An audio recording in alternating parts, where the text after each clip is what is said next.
using Pages in class. So when you're on the home page, if you go to the plus icon in the top corner, you can see all of the different themes like we saw earlier.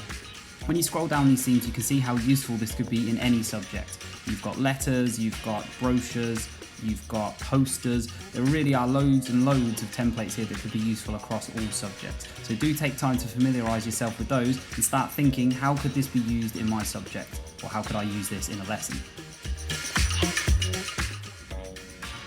It's important students know what to do when they get to the end of their work, when they've completed it. And if you click on the three dots at the top here, the top right, they've got a couple of options. They can share their work. So if you're keeping it digital and you're sharing it in Shobi, they would click on Shobi and they will choose the relevant class.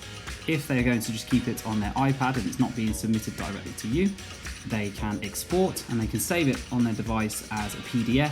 If they have Word, they could use that. They can save it as an EPUB and create a book later on. They can also save it as a separate, new template.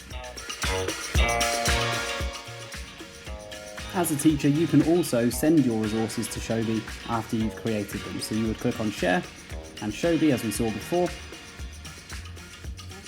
and then you would go to the appropriate class and assign that activity or provide that resource.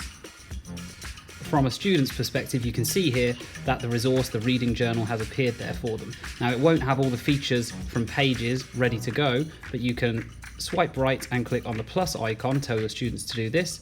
They can share the Pages document and then they can click copy to Pages, and that will open up on Pages with all of the features ready to go.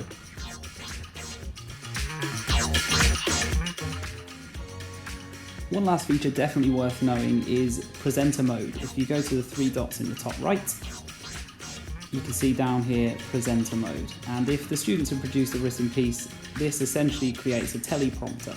So they can click on the two letter A's in the top right hand corner. They can put auto scroll on and select the speed they would like it to move at. And you can see here it starts moving at the speed they've set. Would be very useful if they're reading out loud or pretending to be news presenters in a lesson.